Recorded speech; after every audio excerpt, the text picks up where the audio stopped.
Selamat pagi anak-anak. Pagi, luar biasa. SDN Sukadanang 05. Saya ingin, saya bisa. Siap dulu ya. Kita berdoa sebelum belajar. 6A. Kita belajar ready. Attention. Ready. What is that? Let's begin. Begin.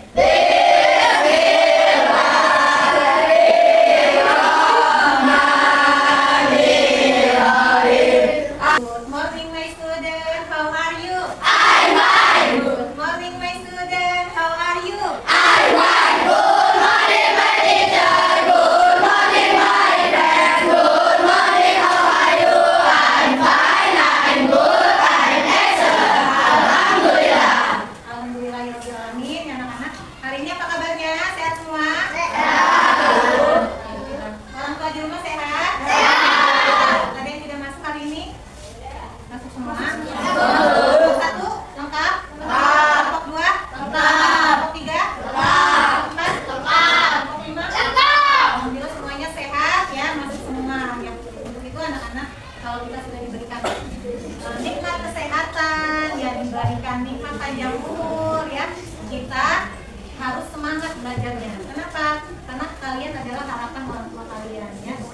Harus semangat belajarnya, rajin dan sungguh-sungguh. Serius belajarnya ya. Iya, nanti kalian itu adalah generasi emas ya, yang akan memimpin negeri ini, Indonesia ini ya. Mau dibawa kemana negeri tercinta ini ya? Apakah hancur ataukah jaya? Nah, kalian nanti yang akan jadi presiden, jadi gubernur, jadi bupati, jadi guru, 2060 biar pensiun kalian yang meneruskan jadi dokter, jadi pilot ya. Semuanya harus semangat ya, belajar demi negeri tercinta kita ini, juga demi membahagiakan orang Tua. untuk meningkatkan semangat kita dan rasa cinta kita kepada tanah air kita Indonesia. Kita menyanyikan dulu lagu Indonesia Raya ya. Silakan anak-anak berdiri dulu. The Bluetooth device is configured successfully.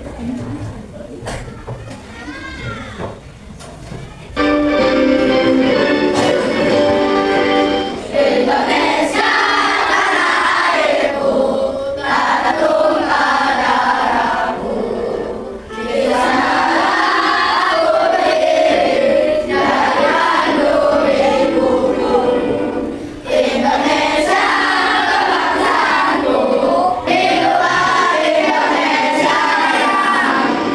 Terima kasih, duduk kembali ya. Kita akan belajar coding dan kecerdasan artifisial ya.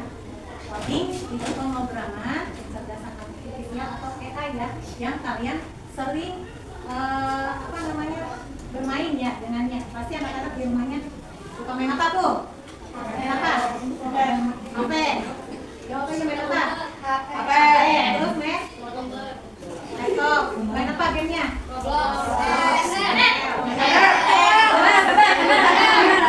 Game semua yang disebutin. Nah, semua itu ya dibuat oleh manusia ya dengan coding atau pemrograman. Tujuan pembelajaran hari ini nanti anak-anak akan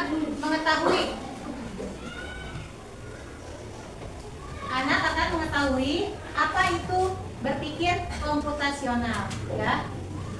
Kemudian anak-anak akan mengetahui unsur-unsur berpikir komputasional dan juga nanti akan mengaplikasikannya, menerapkannya berpikir komputasional dalam kehidupan sehari-hari. Ya. Anak-anak di rumah punya HP semuanya? Ya. Ada yang punya laptop, pernah kan pakai laptop? Laptop tuh biasanya ada apanya yang kita sentuh-sentuh? Keyboard, terus apa lagi? Ya, kalau di HP, HP-nya yang kita sentuh? Layar. Nah ya, layarnya ya. Nah, dari keyboard ya dan mouse itu komputer menerima perintah ya, menerima instruksi ya. Siapa yang instruksiin kita? Ya kan?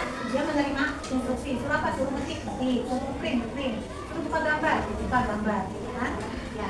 Pernah buka Google Map? Apa itu? Buka Google Map. Nyari alamat palsu soalnya ya. Jadinya nyari alamat. atau mencari petunjuk arah ya, mau kemana. Pasti nanti di situ sudah ada arahannya, apa lurus, apa belok ya, atau belok kanan atau belok kiri ya. Terus bahkan kalau macet ya ada pemberitahuannya. Berikutnya, anak-anak, sebelum kalian masuk kepada materi ya, kita fokus dulu ya. Tepuk konsentrasi. Aku konsentrasi karena aku ingin tahu untuk menjelaskan aku yang mendengarkan. Yes. Tepuk 1. Yes. Tepuk 2. Oke. Tepuk 3. Semangat. Tepuk 4. Konsentrasi. Tepuk 5. Siap belajar. Tepuk 6. Untuk cari kunci. Lihat, dengarkan, dan ingat-ingat, pahami. Jelas tulisannya? Jelas.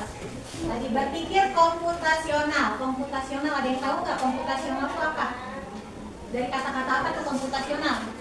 Dari kata komputer, ya, dari kata komputer. Nah, berpikir komputasional itu cara menyelesaikan masalah dengan cara menguraikan masalah tersebut dan membuat solusi yang dapat dipahami oleh siapapun. Nah, jadi kalau kita pegang HP pasti dia memberikan solusi. Kita mau nyari alamat dikasih, kita mau labur dikasih, ya kan? Kita mau apalagi mau gambar dikasih. Jadi berpikir komputasional itu menyelesaikan masalah, ya, masalah apapun sehingga kita mendapatkan solusinya, ya.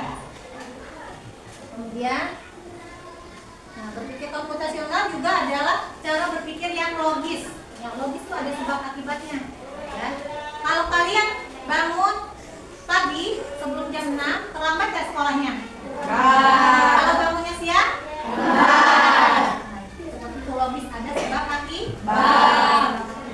Juga berpikir komputasional itu sesuai urutan, ya, nggak ngacak, sesuai urutan.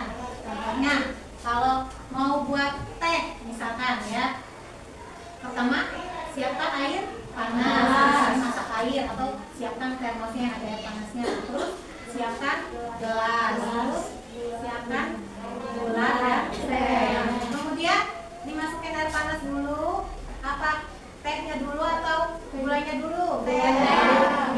Ya, dapat teh, gula baru airnya ya yang dituang. Bisa nggak kita belum menyiapkan gelasnya, kita tuang, belum menyiapkan gelasnya, belum ambil gelasnya, kita tuang tuh apa namanya gula dan tehnya, air panasnya. Jadi harus ada urutannya, ada langkah. Berpikir komputasional juga harus ada 4 unsur berpikir komputasional. Jadi berpikir komputasional itu ada 4, ya. Nah, yang pertama algoritma, kemudian ada dekomposisi, ada yang ketiga ada pengenalan pola, yang keempat abstraksi. Ini adalah cara berpikir komputasional yang ada di laptop, komputer, mesin cerdas semuanya ya. Juga ada di otak manusia ya. Kalau kita latih ya. Nah, berikutnya kita lihat penjelasannya. Nah, ini ya. Yang pertama algoritma. Sebenarnya algoritma, cara berpikir algoritma, yaitu kumpulan perintah terperinci atau rumus yang digunakan untuk menyelesaikan masalah atau menyelesaikan tugas. Jadi, algoritma ini seperti urutan perintah atau langkah-langkah, ya. Langkah-langkah kalian dari bangun tidur bisa sampai ke sekolah. Apa aja? Yang pertama, bangun tidur, mandi, terus sarapan, terus beresin kamar dulu, terus apa? Hah? Berangkat sekolah, nggak pakai baju dulu? Pakai seragam, ya, pakai sepatu, lalu berangkat sekolah. Nah, algoritma itu adalah urutan langkah-langkahnya ya. Kalau dalam pembelajaran, nih, programmer membuat algoritma yang memberitahu komputer cara menjalankan tugas-tugas tertentu. Jadi, ada seorang programmer yang membuat langkah-langkah urutan algoritma, ya, sehingga komputer menjalankan tugas-tugas tertentu. Setiap langkah dalam algoritma harus ditulis dengan jelas dan dalam urutan yang benar. Kalau urutannya salah, biasanya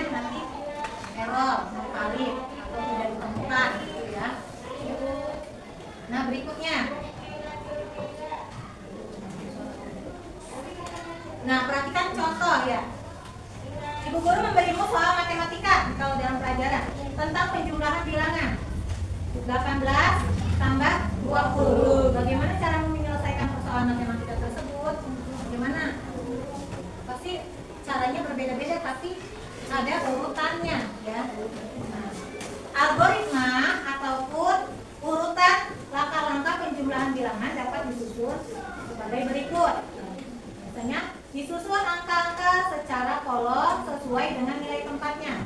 Ya, ditulisnya sejajar, nilai tempatnya 18, ditulis ke bawah 20, gitu ya. Nah, yang 8 satuan ini sejajar dengan angka 0, yang 6 sejajar dengan angka 2. Kemudian jumlahkan angka-angka di kolom satuan. Jumlahkan dulu angka yang di belakang.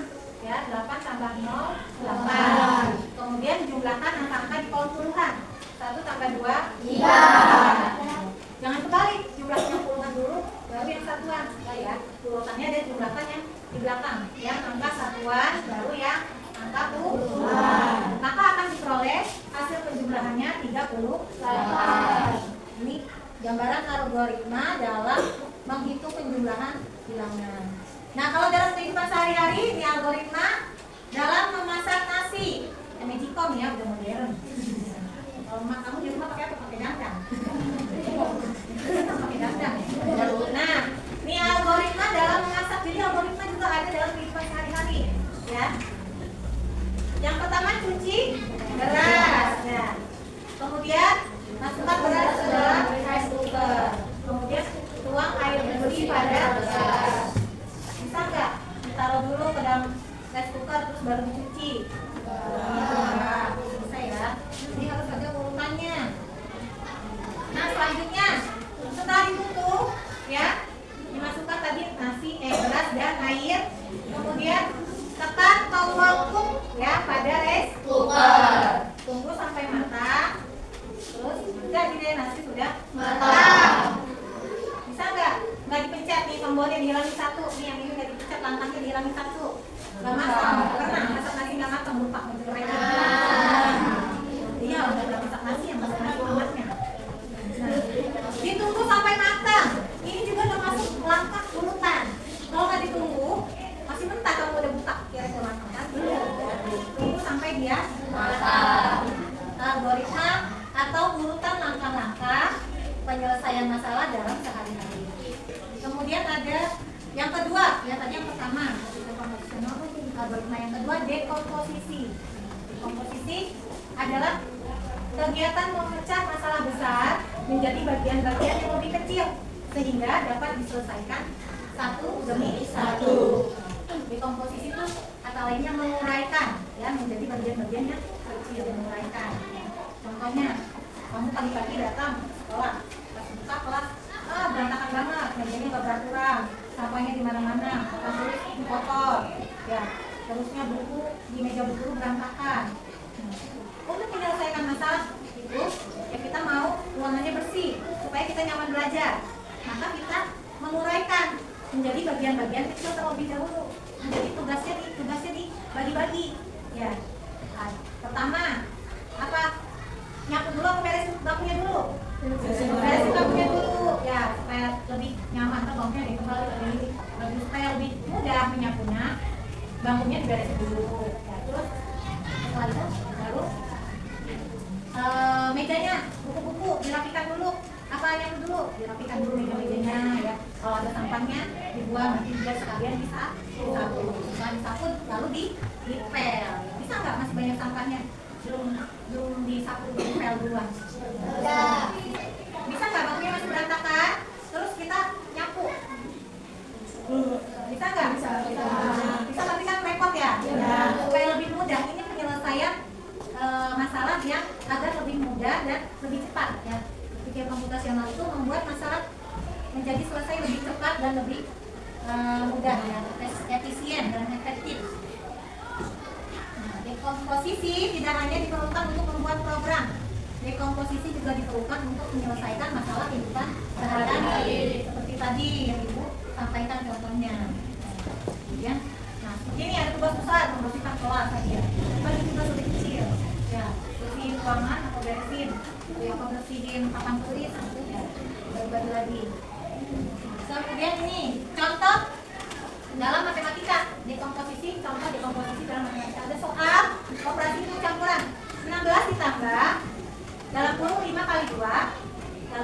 12. Maka penyelesaiannya perlu dekomposisi, perlu ditilah-tilah dulu, diuraikan. Nah, untuk menyelesaikan operasi hitung tersebut, ya menjadi kita bagi dulu mana yang harus diselesaikan. Ya, yang di dalam huruf, kalau operasi hitung campuran yang di dalam huruf harus dihitung lebih dulu, berarti 5 kali 2. Kemudian hasilnya baru ditambahkan 16, kemudian dikurangi 12 sesuai dengan dibagi-bagi ya, supaya lebih mudah mengerjakannya. Nah ini ya tadi langkahnya atau uraiannya. Kerjakan perkalian di dalam tanda kurung. Nah, kemudian kerjakan hitungan urut dari paling kali kiri 16 sampai tadi 5 kali 2 10. Ya, setelah dijumlahkan lakukan pengulangan. Namanya pengenalan pola atau pola recognition kalau bahasa Inggrisnya ya, kayak penggunaan. Pengenalan pola itu proses mengenali persamaan dalam sebuah kelompok data atau urutan tertentu untuk menyederhanakan pemahaman. Pengenalan pola dapat meningkatkan keberhasilan pemecahan masalah dengan menciptakan solusi yang dapat diulang untuk menyelesaikan masalah serupa. Jadi sini kami kamu lakukan nih ya, pengenalan pola itu kita lihat persamaannya. Nanti jika kita bertemu dengan masalah yang baru lagi, kita sudah tahu solusinya. Contoh ya, pada tahun 1918 terjadi wabah flu, ya. Hampir sama penularannya dengan virus corona, ya. Untuk menangani masalah wabah flu Spanyol, memberlakukan pembatasan pergerakan masyarakat, menjaga kebersihan tubuh, memakai masker. Maka ya cara itu dipakai lagi ketika ada penyebaran virus corona di tahun 2020 untuk mengurangi jumlah ya. Nah ini contoh pengenalan pola. Sering ya kita dapat di saluran air mampet karena banyak sampah plastik yang menyumbat ketika hujan tiba, sehingga sering menyebabkan banjir. Terus di rumah kamu juga gitu, salurannya kok tiba-tiba mampet. Ya istilahnya di kamar mandi air banjir, berarti ada yang menyumbat. Bersihkan dulu sampahnya. Yang keempat ada abstraksi. Abstraksi adalah mengumpulkan ciri-ciri umum dan menyaring detail yang tidak ditemukan lagi agar dapat menyelesaikan masalah. Abstraksi juga merupakan proses menemukan informasi yang penting dan mengabaikan informasi yang tidak penting untuk menyelesaikan masalah. Kalau abstraksi ini kamu kayak mencari poin-poin yang penting aja, ya. Untuk menyelesaikan masalah yang rumit, ya kamu hanya perlu mengambil poin-poin pentingnya, ya, dan tidak penting diabaikan. Contoh, ketika kamu ingin menggambar kucing, kamu pasti pernah melihat kucing dan mengetahui ciri-ciri umumnya. Kucing memiliki ekor, ada kepala, kakinya 4, matanya bulat, terus ada kumisnya, ya kan? Ada hidungnya. Kalau kucing Persia hidungnya pesek, ya. Nah, karena kamu mengenali ciri-ciri kucing tersebut, ya kamu fokus ya terhadap hal-hal yang penting. Kakinya 4, ada ekornya, ada kumisnya. Jadi kamu lebih mudah menggambar kucing.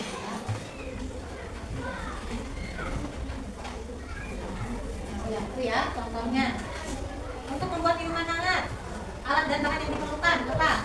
Kalau ingin membuat minuman hangat, apa yang alat yang diperlukan? Saya ingin membuat susu hangat, apa? Alat, air panas, sendok. Kalau membuat susu hangat. Masih semangat?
berapa?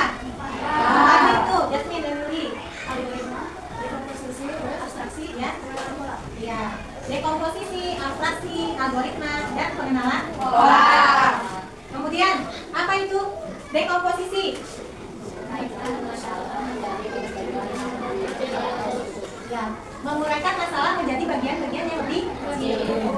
Kemudian apa itu algoritma? Ya, nah, langkah-langkah dalam menyelesaikan tugas ataupun memecahkan masalah ya. Kemudian apa pengenalan pola? Pengenalan pola apa sama?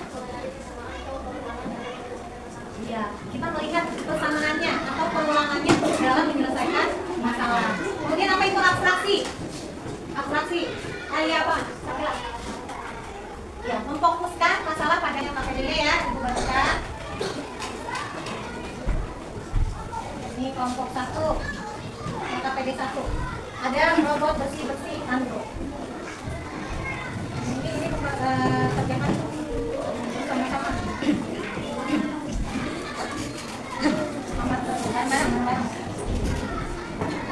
Kelompok 2 mana kelompok 2? Kelompok 2 nih yang apa, jadi kita kasih makanan.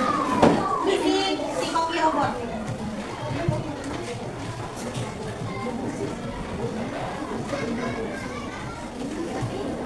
Kemudian kelompok 3 nih, siap di sekolah.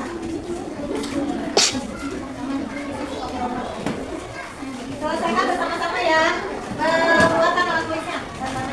Nanti ditulis di bukunya.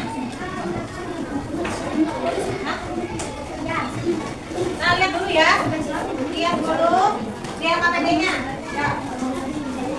Di situ ada prinsip berpikir komputasional ya. Ruangan kotor, kalian tuliskan langkah-langkahnya ya. Di dekomposisi dulu. Urutan tugasnya apa? Jadi tugas-tugas yang lebih kecil.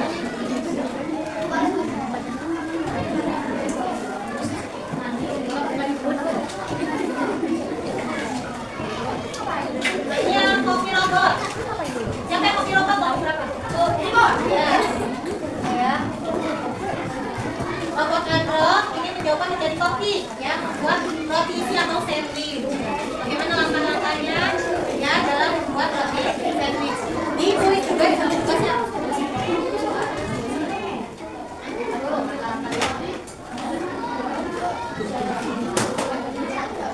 Nah, kemudian ini yang KPD siap-siap pergi ke sekolah. Nah, urutan dari kamu bangun tidur sampai mau pergi ke sekolah. Urutannya apa? Langkah-langkahnya ya. Karena Androidnya adalah robot, jadi kalian harus tuliskan dengan jelas.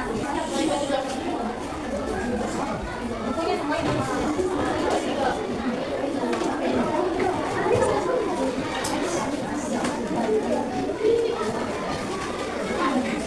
Langsung tulis sama bukunya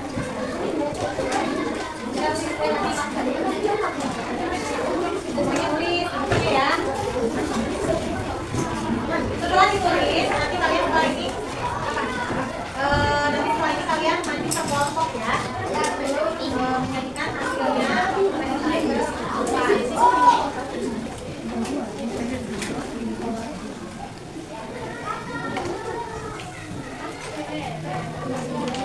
Boleh berdasarkan masing-masing kelompok ya.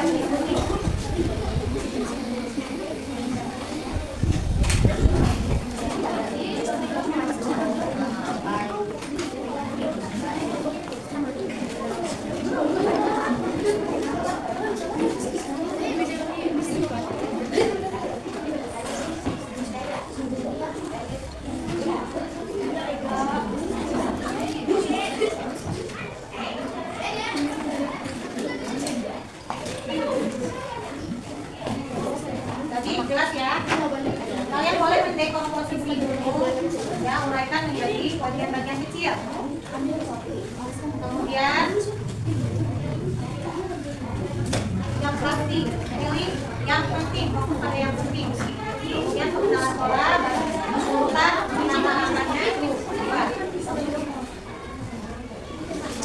Diskusikan kalau udah boleh ditulis. Diskusikan, siapa tahu kan berbeda pendapat.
jadi komposisi dulu.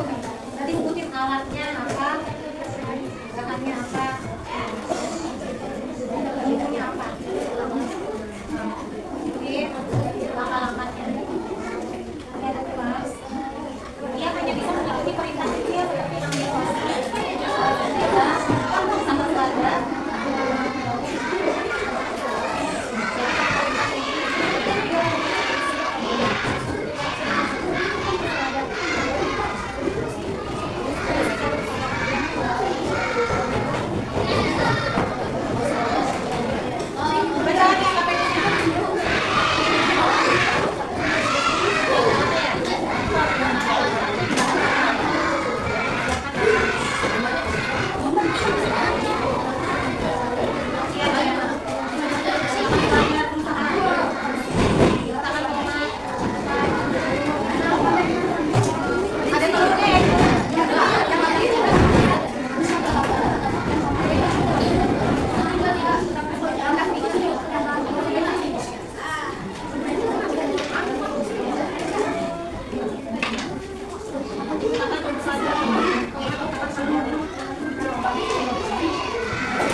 Yang keempat memakai baju seragam.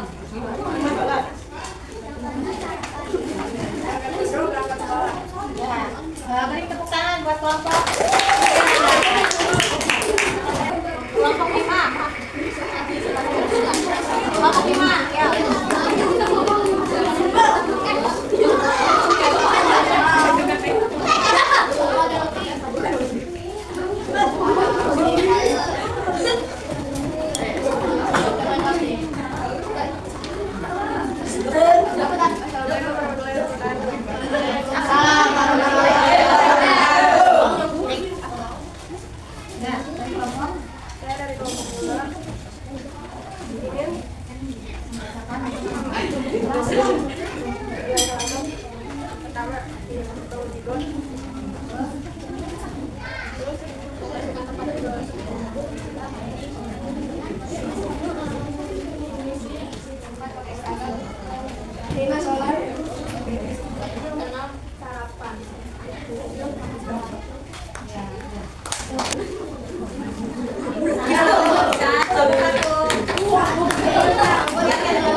Langkah pertama, merapikan barang-barang yang berserakan. Langkah kedua, ambil sapu dan menyapu bagian yang kotor, lalu mengambil sampah yang berserakan. Langkah ketiga, mengambil pela, lalu lantainya dipel dari kiri ke kanan. Langkah kelima, membersihkan keadaan yang kotor berembun. Langkah keenam, merapikan barang-barang yang sudah dipakai. Sudah, ya. Tepuk tangan untuk kelompok 1. Dekomposisi ya.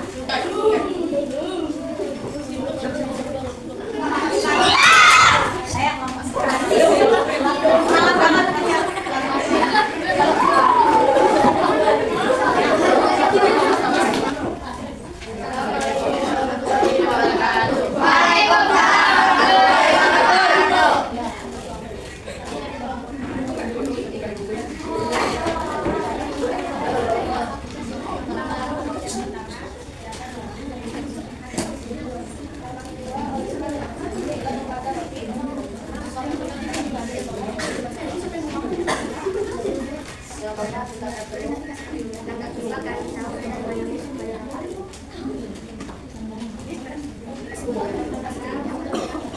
Ya, itu langkah-langkah membuat set 5 cm. Beri tepuk tangan untuk